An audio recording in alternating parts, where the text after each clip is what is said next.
Hello students, how are you? Good morning, સુપ્રભાતમ.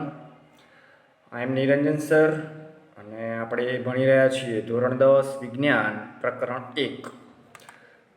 એમાં જોઈએ ઇનટેક્સ્ટ પ્રશ્નોત્તર એટલે કે ચોપડીમાં ટેક્સ્ટ બુકમાં પેજ નંબર 61 ઉપર કેટલાક પ્રશ્નો આપ્યા છે એના જવાબ જોઈએ. પહેલો પ્રશ્ન, મેગ્નેશિયમની પટ્ટીને હવામાં સળગાવતા પહેલાં શા માટે સાફ કરવામાં આવે છે? એ જે મેગ્નેશિયમની પટ્ટી ને થોડી ઘસવી પડે અને કાચ પેપરથી કે થોડીક કંઈક ખરબચડા પદાર્થથી એના ઉપરનું પડ કાઢવું પડે. કેમ સાફ કરવામાં આવે છે? તો મેગ્નેશિયમ ખૂબ જ સક્રિય ધાતુ છે. એ આપણે જ્યારે ધાતુની સક્રિયતા શ્રેણી જોઈશું ત્યારે ખ્યાલ આવશે. તો બહુ જ સક્રિય ધાતુ છે. તે સરળતાથી અને ઝડપથી ઓક્સિજન સાથે, હવામાંનો જે ઓક્સિજન હોય ને એના સાથે પ્રક્રિયા કરી દે છે અને એના ઉપર MgO એટલે મેગ્નેશિયમ ઓક્સાઇડનું એક આવરણ ચડે છે. એ જે મેગ્નેશિયમની પટ્ટી હોય છે શેનું આવરણ ચડે છે? MgO, જેને કહેવાય મેગ્નેશિયમ ઓક્સાઇડ. હવે જે આવરણ ચડે છે ને માટે એને જ્યારે સ્ટાર્ટિંગમાં જો એમને એમ સળગાવવામાં આવે તો ઝડપથી એ સળગતી નથી. માટે એને એ આવરણને કાઢી નાખીએ એટલે કાચ પેપર ઘસી કાઢીએ એટલે એ મેગ્નેશિયમ ઓક્સાઇડનું જે થોડુંક આવરણ ચડ્યું હોય છે એ દૂર થાય છે અને તેથી એ ઝડપથી સળગી જાય છે. માટે એને હવામાં સળગાવતા પહેલાં એને થોડુંક સાફ કરવામાં આવે છે અથવા તો ઘસવામાં આવે છે. ક્લિયર? કેવું? જેમ કે આપણે લોખંડ ઉપર જસ્ટ કાટ કેવો ચડે તો એ રીતે એનું પાતળું આવરણ ચડે છે. ઓકે, તો શેનું આવરણ હોય છે? Magnesium oxide. એ થોડુંક યાદ રાખીશું, MCQમાં પૂછાઈ શકે આ. પ્રશ્ન 2 છે, રાસાયણિક પ્રક્રિયાઓ આપેલી છે શાબ્દિક રીતે અને એને આપણે અણુસૂત્ર લખીને એને સંતુલિત કરવાની છે. સમીકરણને સમતુલિત કરવાના છે. તો જસ્ટ પ્રશ્ન આ રીતે આપેલો છે કે હાઇડ્રોજન છે પ્લસ ક્લોરિન છે, ઇટ ગીવ્સ, આ જે તીર છે ને એને ઇટ ગીવ્સ કહેવાય. ઇટ ગીવ્સ એટલે ઇંગ્લિશ છે તે આપે છે. દેટ મીન્સ આ બે પ્રક્રિયાઓ છે અને આપે છે શું? Hydrogen chloride. ઓકે, તો પ્રશ્ન આ રીતે છે, એને આપણે એના અણુસૂત્ર લખવાના છે અને એને સમતુલિત કરવાનું છે. ચલો, હાઇડ્રોજન તો આપણને ખબર છે, આપણે શું લખીશું? H. નહીં, એકલો H નહીં લખીએ, ત્યાં લખીશું H2. શું લખીશું? 1 મિનિટ. H2, કારણ કે હાઇડ્રોજન હંમેશા અણુ સ્વરૂપે જ હોય, એકલો H પરમાણુ સ્વરૂપે હોય નહીં કોઈ પણ તત્વ. તો હાઇડ્રોજન H2. એવી રીતે ક્લોરિન તો એ Cl2 હશે. શું હશે? Cl2 chlorine. વચ્ચે પ્લસ કરીશું. ઇટ ગીવ્સ એમના એમ. અહીંયા હાઇડ્રોજન ક્લોરાઇડ જેને આપણે હાઇડ્રોક્લોરિક એસિડ પણ કહેવાય છે, એટલે H અને Cl એવા ભેગા થાય છે, HCl. ઓકે, તો આ બની ગયું એનું, દરેકને આપણે અણુસૂત્ર લખી દીધા છે. હવે રહી વાત સમતુલિત કરવાની. સમતુલિત એટલે શીખ્યા હતા કે પ્રક્રિયા પહેલાંના જે પ્રક્રિયકો હોય એના પરમાણુની સંખ્યા જેટલી જ પ્રક્રિયાના પછી જે પણ તત્વો સંયોજન હોય એના પરમાણુઓ સરખા થવા જોઈએ. એટલે તીરની ડાબી બાજુએ જેટલા પરમાણુઓ હોય એટલા જ તીરની જમણી બાજુએ પરમાણુ થવા જોઈએ. એના માટે આપણે સમતુલિત કરવું પડે છે, કારણ કે દ્રવ્ય સંચયનો નિયમ લાગે છે. દ્રવ્ય સંચયનો નિયમ કહે છે કે જેટલા પ્રક્રિયકોમાં હોય પ્રક્રિયકોનું દળ એટલું જ નિપજોનું દળ થવું જોઈએ. ઓકે, હવે સંતુલિત કરવા માટે આપણને ખબર છે કે આપણે અહીંયા કંઈ પાછળ ના કરી શકીએ. આપણે એના આગળ એટલે કે ડાબી બાજુએ કોઈ પણ પૂર્ણાંક સંખ્યા લખી શકીએ. તો સૌથી પહેલાં જોવાનું, તમારે અહીંયા હાઇડ્રોજન અને Cl છે, સૌથી વધારે કયા છે? તો બંને 2 છે. તો અહીંયા Cl2 છે, તો અહીંયા મારે 2 Cl લાવવા હોય તો હું અહીંયા પાછળ ના મૂકી શકું. ક્યાં મૂકી શકું? આગળ, સહગુણક સ્વરૂપે. ઓકે, હવે આ જે 2 મૂક્યા ને એ Hના પણ થશે અને Clના પણ થશે. દેટ મીન્સ H કેટલા થયા? 2. ચલો, આ બાજુ H કેટલા છે? 2. ઓકે, Cl કેટલા થયા? 2. અને આ બાજુ પણ Cl. તો આપણે અહીંયા 2 મૂકવાથી સમતુલિત થઈ જાય છે. જો 2 થી ના થતું હોય તો અલગ અલગ સંખ્યાઓ મૂકીને આપણે એને સંતુલિત કરવાનો પ્રયત્ન કરીએ. સંતુલિત કરો એટલે બને ત્યાં સુધી તમે પેન્સિલનો ઉપયોગ કરજો અને પછી એના ઉપર પેનથી કરી દેશો તો ચાલશે. બીજું આપણું પ્રશ્ન છે એમાં, barium chloride plus aluminium sulphate, it gives barium sulphate plus aluminium chloride. Sorry, હવે આપણે અહીંયા એને એ કરવા માટે બેરિયમ ક્લોરાઇડ, તો આપણને એનું અણુસૂત્ર ખબર હોવી જોઈએ. ઓકે, કાલે આપણે જસ્ટ લાસ્ટ લેક્ચરમાં વાત થઈ હતી એની સંયોજકતા ઉપરથી. તો હજી પણ આને ચલો સમજી જ લઈએ એવું હોય તો ફરીથી. તો અહીં જસ્ટ આ સમજવા માટે હું લખું છું. ઓકે, આના નીચે અહીંયા બેરિયમનું તો Ba2+ ક્લોરાઇડનું Cl1-. ઓકે, પછી એલ્યુમિનિયમનું Al3+, સલ્ફેટનું SO4 2-. ઓકે, એવી જ રીતે બેરિયમ સલ્ફેટ છે અને એલ્યુમિનિયમ ક્લોરાઇડ છે. તો બેરિયમનું શું થાય છે અહીંયા Ba2+, સલ્ફેટનું SO4 2-. એલ્યુમિનિયમ ક્લોરાઇડનું શું બનશે? એલ્યુમિનિયમ એટલે Al3+, ક્લોરાઇડનું Cl1-. હવે શું કરીશું? આપણે જે સંયોજકતાઓ લખી છે એને ક્રોસ કરાવીને અહીંયા લખીશું. આ જસ્ટ તમારે સમજૂતી માટે છે, તમારે લખવાની જરૂર નથી. એટલે અત્યારે હોમવર્કમાં લખવાનું, પણ પરીક્ષામાં એ લખવાની જરૂર નથી. તો આપણું જે સમીકરણ થશે એ બેરિયમ ક્લોરાઇડ શું થશે? 2 અહીંયા જશે, 1 અહીંયા જશે, એટલે આપણું થશે BaCl2. ઓકે, તો આ રીતે સંયોજકતા ઉપરથી આપણને એનું અણુસૂત્ર આવડશે. એટલા માટે જ આપણે અત્યાર સુધી એની સંયોજકતા ઉપર વધારે ભાર આપ્યો છે. એટલે હજી પણ જો તૈયાર ના કરી હોય તો કરવા વિનંતી. તો જ આ પ્રકરણ આ નહીં પણ આપણા કેમેસ્ટ્રીના 3 પ્રકરણ પહેલાં એ સરળતાથી તમને આવડશે. ત્યારબાદ પ્લસ અહીંયા જોશો એલ્યુમિનિયમ અને સલ્ફેટ, આ બે અહીંયા આવશે અને આ 3 અહીંયા જશે. તો એ થશે Al અને 2 SO4 અને 3. SO4 આખો સમૂહ છે એટલે શું કરીશું? કૌંસ કરીશું અને 3 અહીંયા લખીશું, SO4 thrice. ઇટ ગીવ્સ, અહીંયા જોશો બેરિયમ સલ્ફેટ, તો અહીંયા જોશો 2 અને આ 2 છે, સરખી છે. સરખી હોય તો આપણે એને ક્રોસ કરાવતા નથી. ઓકે, તો એ BaSO4 થઈ જશે સીધું, BaSO4 પ્લસ એલ્યુમિનિયમ ક્લોરાઇડ 3 અને 1 છે, 1 અહીંયા જશે, 3 અહીંયા જશે, તો AlCl3. 1 લખવાની અહીંયા જરૂર નથી. ઓકે, તો આ રીતે તમારું અહીંયા સમીકરણ બની ગયું છે. હવે એને સંતુલિત કરવાનું છે. આમાં સંતુલિત કરવામાં ધ્યાન રાખવાનું, સૌથી મેક્સિમમ આ બાજુ કયા છે પ્રક્રિયકોમાં. હવે આ જે SO4 છે ને એ સમૂહ છે, તો આપણે સીધો સમૂહ જ ગણતરીમાં લઈશું, એકલા S લેવાની જરૂર નથી. તો અહીં SO4 જોશો તો કેટલા છે? 3 છે. ઓકે, સૌથી મેક્સિમમ સંખ્યા જોવાની. Cl2 2 છે, Al2 2 છે, પણ SO4 3 છે. આ બાજુ જુઓ આપણે નિપજોમાં SO4 કેટલા છે? તો SO4 અહીંયા 1 જ છે, ખ્યાલ આવે છે. તો હવે અહીંયા 3 લાવવા હોય તો હું આગળ શું કરું? અહીંયા 3 મૂકી દઉં. તો જસ્ટ એ આપણે અલગ પેનથી હાઇલાઇટ કરું છું એટલે તમને ખ્યાલ આવે. તો અહીં હું કેટલા મૂકું છું? 3. ઓકે, SO4 કેટલા થયા? 3. હવે આ બાજુ બીજા જુઓ તો ઓકે, અહીંયા 3 થઈ ગયા. હવે આ બાજુ જ્યારે કરીએ ને નિપજોમાં તો Ba જુઓ તો 3 છે. ઓકે, Cl પણ કેટલા છે? 3 છે. Cl ને પછી જોઈએ છે. Ba કેટલા છે? 3. હવે તમારે આ બાજુ પ્રક્રિયકોમાં Ba 3 કરવા હોય તો હું અહીંયા જસ્ટ 3 મૂકીશ. ખ્યાલ આવે છે? ઓકે, ચલો હવે આપણે ગણીએ Cl ગણીએ. ચલો, તો Cl આ બાજુ કેટલા થશે પ્રક્રિયકોમાં? તો આ 2 હતા, પણ એવા કેટલા છે? 3, એટલે આ બેનો ગુણાકાર કરવાનો. 3 દુ 6, તો Cl કેટલા થયા? 6. હવે નિપજોમાં Cl અહીંયા જોશો તો 3 છે, ત્યાં 6 લાવવા માટે શું કરીશું? તો આગળ કેટલા વડે ગુણીશું? 2 વડે, એટલે 3 દુ 6 થઈ ગયા. ઓકે, Al જોશો તો કેટલા? 2, પ્રક્રિયકોમાં Al 2, એટલે તમારું અહીંયા સમીકરણ આ રીતે સંતુલિત થશે. ક્લિયર? ચલો નેક્સ્ટ. થોડીક રોજ પ્રેક્ટિસ કરશો ને એટલે વેરી ઇઝીલી થઈ જશે. મહેરબાની કરીને આ વસ્તુ ગોખવાની નથી હોતી, એને સમજીને કરશો તો થશે. સૌથી પહેલાં સ્ટાર્ટિંગ ક્યાંથી કરવાનું? જે વધારે સંખ્યામાં અણુઓ હોય એ બાજુથી સ્ટાર્ટ કરવાનું. એ પછી પ્રક્રિયકોમાં હોય કે નિપજોમાં હોય, એ ડઝન્ટ મેટર. એના પછી પ્રક્રિયા છે સોડિયમ પ્લસ પાણી. ઇટ ગીવ્સ સોડિયમ હાઇડ્રોક્સાઇડ અને હાઇડ્રોજન. તો સોડિયમનું તો આપણને સીધું ખ્યાલ છે, ઇટ ઇઝ Na. તો સીધો લખું છું અહીંયા, સોડિયમ એટલે Na, પાણી એટલે H2O.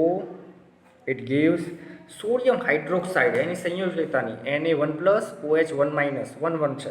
Sodium hydroxide NaOH. આ બેઝ છે, ખાસ વપરાશે, ધ્યાન રાખવું એનું, ગોખી દેવું સૂત્ર NaOH પ્લસ હાઇડ્રોજન. અહીંયા એકલો H ના લખાય. ઓકે, હાઇડ્રોજન એ વાયુ છે એટલે અણુ સ્વરૂપે હોય H2. આ ખાસ ધ્યાન રાખવું. હવે રહી સંતુલિતની વાત. તો જોશો, ચલો આ બાજુ Na1 છે, H2 છે. ઓકે, ઓકે, પ્રક્રિયકોમાં. તો નિપજોમાં જોશો H2 અને એક આ H2 અને 1 કેટલા થયા? 3 છે. હવે જ્યારે આ બાજુ એકી સંખ્યા છે, આ બાજુ બેકી છે, તો જનરલી બે બાજુ બેકી કરવા માટે આપણે એવું કરીએ, અહીંયા 2 વડે ગુણી કાઢો છો. કેટલા વડે? 2 વડે. એટલે H કેટલા થયા? 2 અને આ રહે 2, 4 થયા. હવે આ બાજુ 4 લાવવા માટે શું કરીશું? તો તમે અહીં 2 મૂકશો. ઓકે, એટલે H કેટલા થયા? 2 દુ 4. O કેટલા થયા? 2. ઓકે, તો આ બાજુ O જોશો તો આ O કેટલા છે? 2. ઓકે, Na કેટલા છે? તો એ પણ 2. તો આ બાજુ Na 2 કરવા માટે તમે આગળ 2 મૂકશો. ક્લિયર? ફરીથી ચેક કરી લેશો તો થઈ જશે. Na જુઓ 2, ચલો આ બાજુ Na 2. H ગણો તો 2 દુ 4, આ બાજુ H ગણો તો એક આ 2 અને આ 2 4. O ગણશો તો 2 થશે અને અહીંયા પણ O 2. તો આ રીતે સંતુલિત થશે. ચલો એના પછી પ્રશ્ન 3 છે, પ્રક્રિયાઓની ભૌતિક અવસ્થા સંજ્ઞા સહિત એટલે સંજ્ઞા સહિત જણાવવાનું છે અને ત્યારબાદ સંતુલિત રાસાયણિક સમીકરણ લખવાનું છે. આપણે જે પ્રશ્ન 2માં જોયું જસ્ટ એમાં આપણે સંતુલિત કર્યા હતા એના અણુસૂત્ર લખીને, પણ ક્યાંય સંજ્ઞા બતાવી નથી. એટલે કે પ્રવાહી છે, વાયુ છે, ઘન છે, જેની સંજ્ઞા આપણે શીખ્યા હતા, સોલિડ S, પ્રવાહી L, ગેસ G અને જો જલીય દ્રાવણ હોય તો AQ, આવી સંજ્ઞા વાપરતા હતા, જે જસ્ટ અહીંયા જોઈશું આપણે. તો સંજ્ઞા વાપરવાની છે અવસ્થાની, ભૌતિક અવસ્થા ઘન, પ્રવાહી, વાયુ, અને સંતુલિત કરવાનું છે. It is very very most important, બહુ કામની પ્રક્રિયાઓ છે. અહીં એને રાસાયણિક પ્રક્રિયાને આખું વાક્ય સ્વરૂપે લખેલું છે. અત્યાર સુધી જે ઉપરના પ્રશ્નોમાં હતા એ શાબ્દિક સમીકરણ હતું, બરાબર, શબ્દમાં આપેલું હતું. અહીંયા આખી પ્રક્રિયા આપેલી છે, તો આપણે એને શબ્દમાં ફેરવીને પછી એની સંજ્ઞા સ્વરૂપે લખીશું, જેથી આપણને સહેલું પડે. જોઈએ તો બેરિયમ ક્લોરાઇડ અને સોડિયમ સલ્ફેટના પાણીમાં બનાવેલા દ્રાવણો. ઓકે, આ બે વસ્તુને શેમાં બનાવેલી છે? પાણીમાં બનાવેલી છે. આપણે વાત કરી હતી પાણીમાં, એટલે જસ્ટ એના માટે કયો શબ્દ આવે છે? AQ. જ્યારે પણ પાણીમાં કોઈ પણ ઓગાળવામાં આવે પદાર્થ તો AQ. તો આ બંને પદાર્થોને શેમાં ઓગાળેલા છે? પાણીમાં. વચ્ચે પ્રક્રિયા થઈ, કોના કોના વચ્ચે પ્રક્રિયા થાય છે? આ બે વસ્તુઓ વચ્ચે પ્રક્રિયા થઈને અદ્રાવ્ય બેરિયમ સલ્ફેટ, અદ્રાવ્ય એટલે ઓગળે કે ના ઓગળે? તો ના ઓગળે, અદ્રાવ્ય, ઓગળતો નથી. હવે અદ્રાવ્ય હોય ને, ઓગળે નહીં, ધેટ મીન્સ એ કેવી અવસ્થામાં હોય? તો ઘન અવસ્થામાં હશે. ખાસ ધ્યાન રાખવા, અદ્રાવ્ય કઈ અવસ્થામાં હોય? ઘન અવસ્થામાં. એ ઓગળતો જ નથી. એને અવક્ષેપ પણ કહેવાય. જ્યારે પ્રક્રિયા નિપજ બનતો હોય પદાર્થ, જે બનતો હોય અને ઓગળતો ના હોય, તો એને શું કહીએ છીએ? અવક્ષેપ. તો બેરિયમ સલ્ફેટ અને સોડિયમ ક્લોરાઇડનું દ્રાવણ મળે છે, આવો કંઈક પ્રશ્ન છે. તો જસ્ટ એને શબ્દ સ્વરૂપે લખો. તો બે વસ્તુ છે, બેરિયમ ક્લોરાઇડ, તો બેરિયમ ક્લોરાઇડ અનેની જગ્યાએ શું લખવાનું? Plus sodium sulphate, sodium sulphate. પાણીમાં બનાવેલા દ્રાવણો વચ્ચે પ્રક્રિયા થઈ ગઈ આ બે વચ્ચે. ધેટ મીન્સ હવે આપણે શું કરીશું? તીર. ઇટ ગીવ્સ કયું બને છે? Barium sulphate. અદ્રાવ્ય અત્યારે કંઈ લખવાની જરૂર નથી, તો બેરિયમ સલ્ફેટ. ઓકે, અને એટલે પ્લસ સોડિયમ ક્લોરાઇડનું દ્રાવણ મળે છે. ઓકે, તો સૌથી પહેલાં એને આ રીતે શાબ્દિક સ્વરૂપમાં લખી દઈએ અને પછી એના ઉપરથી લખીએ એટલે આપણને થોડુંક ઇઝી પડશે. ચલો, બેરિયમ ક્લોરાઇડ, તો એનું અણુસૂત્ર બનાવીએ. તો Ba2+ અને Cl1-, તો એનું શું થશે આપણને અહીં? BaCl2, બરાબર. આની 2 અહીંયા આવશે, આની 1 અહીંયા આવશે. Sodium sulphate. ઓકે, તો Na1+ અને SO4 2-, તો એની થશે NaSO4. ઓકે, હવે જો આ જસ્ટ સંયોજકતા લખવાની બાકી છે. આની 2- આવશે એટલે 2 ક્યાં આવશે? અહીંયા. અને આની 1 હશે એટલે 1 ક્યાં જશે? અહીંયા. It gives barium sulphate, Ba2+ SO4 2-, બંનેની સરખી છે, તો સીધું થઈ જશે. બેરિયમ અને સલ્ફેટ એટલે SO4, બંનેની 2 છે એટલે લખવા એને ક્રોસ કરવાની જરૂર નથી. Plus sodium chloride.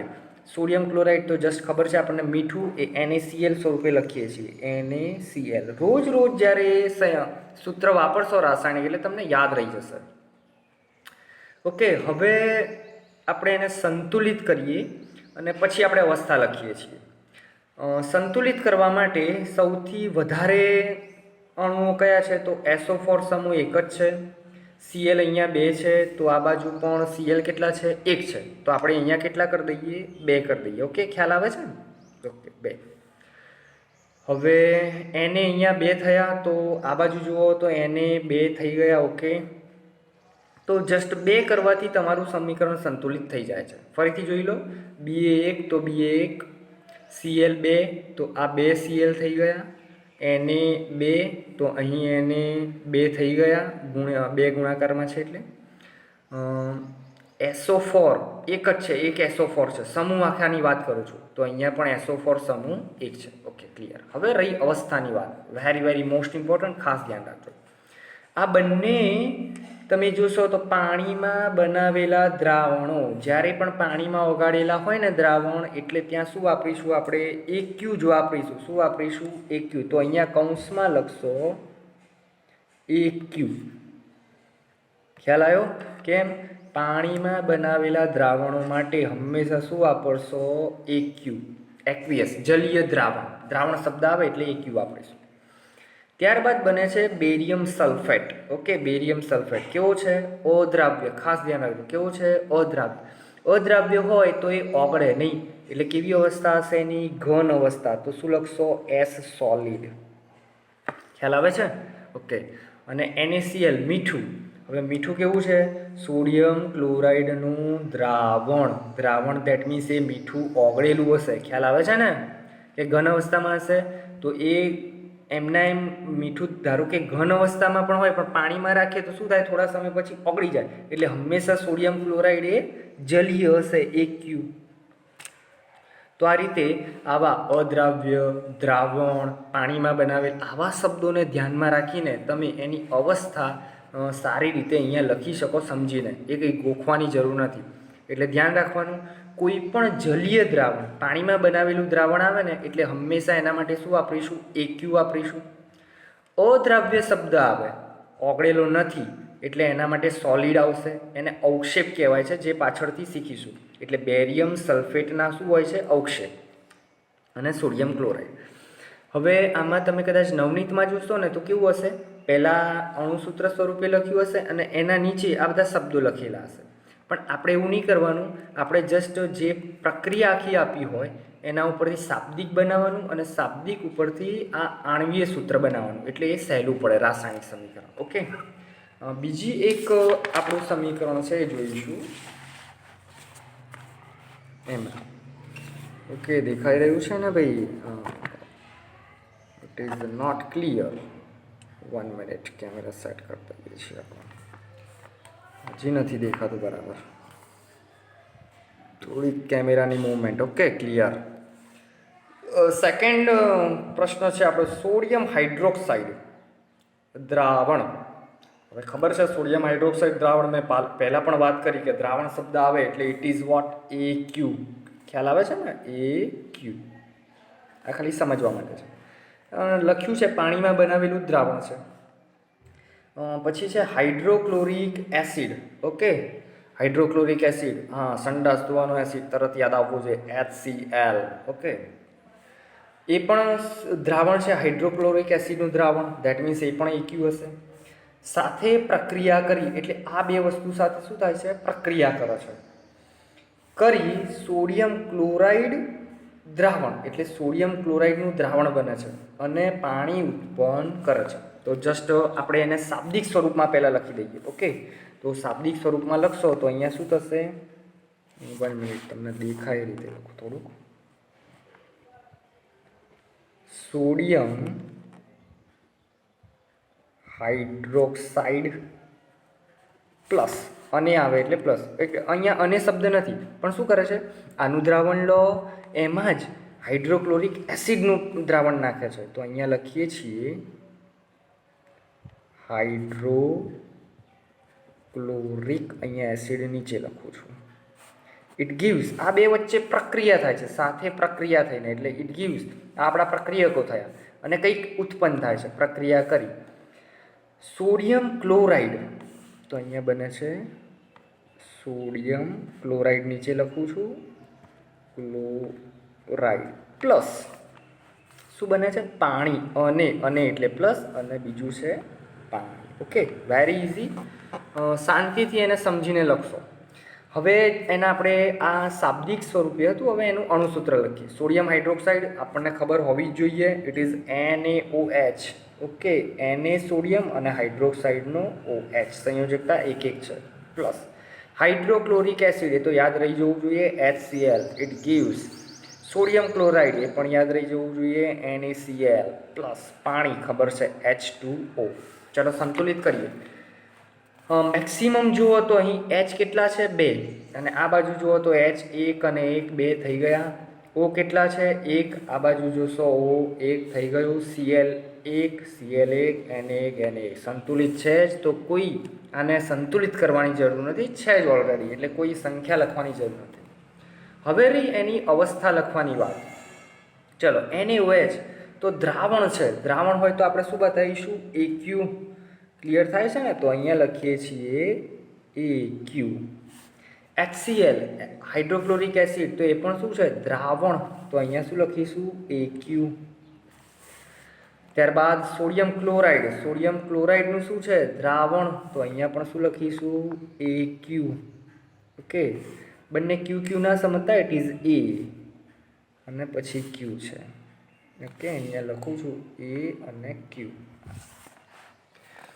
અને H2O પાણી, પાણી કેવું હોય તો લિક્વિડ પ્રવાહી સ્વરૂપે, તો અહીંયા શું લખીશું L. ખાસ ધ્યાન રાખજો, પાણી એકલું H2O હોય ને, અને પાણી હોય તો L, બરફ હોય તો S, અને એ વરાળ હોય તો G, અને પાણીમાં બનાવેલું કોઈ પદાર્થનું દ્રાવણ હોય તો એના માટે EQ શબ્દ વાપરીએ છીએ. તો અહીંયા પ્રશ્ન 2 પૂરો થાય છે. ઓકે, શાંતિથી વિડીયો જોવો અને ખાસ સમજવું એ મહત્ત્વનું છે. બરાબર, સમજશો અને સંતુલિત કરશો, કેવી રીતે એની અવસ્થા લખશો એ પણ થોડુંક 1-2 વાર વિડીયો જોશો, વધારે વાર એ વસ્તુ આવશે એટલે આવડી જશે. હજી પણ કહું છું, સંયોજકતા ખાસ દરરોજ જોતા જજો. બરાબર, જ્યાં સુધી 3 પાઠ આપણા કેમેસ્ટ્રીને ચાલશે ને ત્યાં સુધી સંયોજકતા કદાચ તમે રોજના રોજ જોતા જશો ને તો ઇઝીલી તમને એ યાદ રહી જશે, મોઢે રહી જશે. બરાબર, સહજતાથી, જેમ કે 3 ને 2 કેટલા થાય તો ભાઈ 5, 5 ને 5 કેટલા થાય 10, એ કેવું સહજતાથી આપણને આવડે છે, કારણ કે આપણે રોજ એનો ઉપયોગ કરતા હોઈએ છીએ, દરરોજ શીખીએ છીએ. એવું ધોરણ 10માં પણ સંયોજકતા રોજના રોજ વાંચશો એટલે આવી ઘણી બધી પ્રક્રિયાઓ આવશે. બરાબર, 1 થી 3 પાઠમાં, તો એ તમને સરળતાથી બનાવતા આવડી જશે, એ ગોખવી નહીં પડે. ઓકે, અને સારી રીતે સમજીને એ કરી શકશો. Thank you very much. તો આપણે અહીંયા આ પ્રશ્નો પૂરા કરીએ છીએ અને પછી કેટલીક રાસાયણિક પ્રક્રિયાઓ પછી શીખીએ.